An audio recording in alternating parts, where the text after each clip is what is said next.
রেস্টুরেন্টের মতো চাউমিন খেতে চাও তো এইভাবে একবার বাড়িতে ট্রাই করে দেখতে পারো।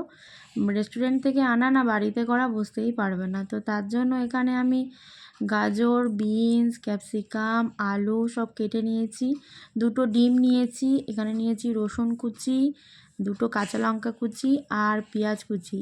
আর আমার ঘরে একটু চিকেন ছিল, সেটাকেই আমি কুচি করে কেটে নুন হলুদ মাখিয়ে নিয়েছি। আর এদিকে চাউমিনটা সিদ্ধ করে রেখে দিয়েছি।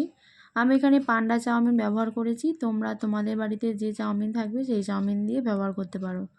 তো দেখো আমি কড়াইতে তেল দিয়ে 2টো ডিম ফাটিয়ে দিয়ে দিলাম। আর এখানে আমি ভুজিয়া করে তুলে নেব।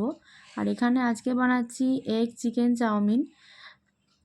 তো তার জন্য ভুজিয়া করে তুলে নিলাম ডিমটা, আর একটু গোলমরিচের গুঁড়ো মিশিয়ে চিকেনটাকেও ভাজা ভাজা করে নিয়েছি। আর লাস্টে আমি চিকেনের মধ্যে একটু সয়া সসও দিয়ে দিয়েছি টেস্টটাকে বাড়ানোর জন্য।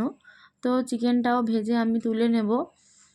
তুলে নিয়ে ওই কড়াইয়ের মধ্যেই আমি একে একে সমস্ত সবজিগুলো ভালোভাবে ভাজা ভাজা করে নেব। তো তার জন্য এখানে দিয়ে দিচ্ছি প্রথমেই গাজর কুচিটা। তো গাজরটা একটু ভাজা হয়ে গেলেই তার মধ্যে দিয়ে দিলাম বিনস কুচি করে রাখা, আর তারপরে দিয়ে দিচ্ছি আলু। আমি এখানে সরু সরু করে আলু কেটেছি, তোমরা তোমাদের পছন্দ মতো কেটে নিতে পারো, কিংবা আলুটা স্কিপও করতে পারো। দোকানে যেহেতু আলুটা দেয় না, আমি ইচ্ছা হয়েছে তাই দিয়েছি। তো ভাজা ভাজা হয়ে গেলে এখানে আমি দিয়ে দিচ্ছি পেঁয়াজ কুচি আর রসুন কুচি। তো রসুন কুচিটা দেওয়ার জন্য সেন্টটা খুব ভালো হয় আর রেস্টুরেন্টের মতো খেতে হয়। তো এরপরে আমি দিয়ে দিচ্ছি ক্যাপসিকাম, দিয়ে খুব ভালোভাবে নাড়াচাড়া করে এখানে দিয়ে দিচ্ছি আমি কুচি করে রাখা কাঁচা লঙ্কা। আর যেটা দিলে টেস্টটা খুবই ভালো হয়, তো সেটাই দেখালাম তোমাদেরকে, সেটা হলো 5 টাকার যে ম্যাগির মশলা ওইটা। তো ওটা দেব। তার আগে আমি এখানে 1 চামচ চিলি সস, 1 চামচ রেড চিলি সস আর এখানে একটু সয়া সস দিয়ে দিয়েছি অল্প করে।